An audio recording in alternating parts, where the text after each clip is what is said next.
မိတ်ဆွေဖျောင်းလို့ဖို့စဉ်းစားနေလားစဉ်းစားနေတယ်ဆိုရင်အရင်ဦးဆုံးဖျောင်းလုပ်ငန်းတစ်ခုလုပ်မယ်ဆိုရင်မဖြစ်မနေသိထားရမယ်အချက်နော်အချက်ကိုပြောပြပါမယ်အားလုံးပဲမင်္ဂလာပါရှင်ဘရုံမှာဖျောင်းနိုင်တဲ့ဤပညာမျှဝေခြင်းရကြိုဆိုလိုက်ပါတယ် ARD တိုင်းလက်ဖို့တာမျိုးပေါ်ကပါရှင်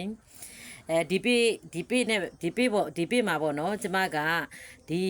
ဖျောင်းနိုင်လုပ်ငန်းနဲ့ပတ်သက်ပြီးတော့တဆင့်တင်သွားပေးမယ်နော်တစ်ချက်လောက်လိုက်ကြည့်ပေးကြပါအရင်ဦးဆုံးကျမတို့ကဖျောင်းနိုင်လုပ်ငန်းကိုလုပ်တော့မယ်လို့စိတ်ဝင်စားတယ်ဆိုရင်ပထမလည်းတင်ပြီးသွားပြီပေါ့နော်ဒါပေမဲ့အခု1 2 3နဲ့သွားမှာဖြစ်တဲ့အတွက်ဒီတစ်စစ်ချင်းလိုက်ကြည့်မယ်ဆိုရင်ကိုကလုပ်ငန်းတစ်ခုလုပ်လို့ရပြီနော်ဖျောင်းလုပ်ငန်းတစ်ခုလုပ်လို့ရပြီနော်လို့ဆိုတော့အရင်ဦးဆုံးဘာလုပ်ရမှာလဲဆိုတော့လေဖျောင်းလုပ်ငန်းစိတ်ဝင်စားပြီးဆိုရင်ဈေးကွက်ကိုအရင်လေ့လာရမယ်ကို့ဈေးကွက်မှာဘယ်ဖျောင်းတဲ့အမျိုးအစားရောင်းအားကောင်းနေလဲဆိုတာကိုသိဖို့လိုတယ်မဖြစ်မနေသိဖို့လိုတယ်နော်အရင်ဦးဆုံးဖျောင်းနိုင်က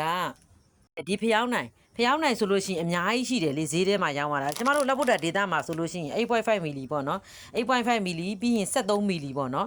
ဒါမျိုးတွေရောင်းရတယ်ပေါ့နော်ရောင်းရကောင်းတယ်ပေါ့နော်အဲ့လိုဆိုတော့ကိုဒေတာမှာဘယ်ဖျောင်းနိုင်စိုက်ကရောင်းရကောင်းတယ်32တိုင်မှာမှဘလောက်မီလီအရှည်ဘလောက်เนาะအဲ့ဒီ32တိုင်မှာမှဘလောက်မီလီအရှည်ဘလောက်ဆိုတဲ့ဖျောင်းနိုင်လေးတွေရဲ့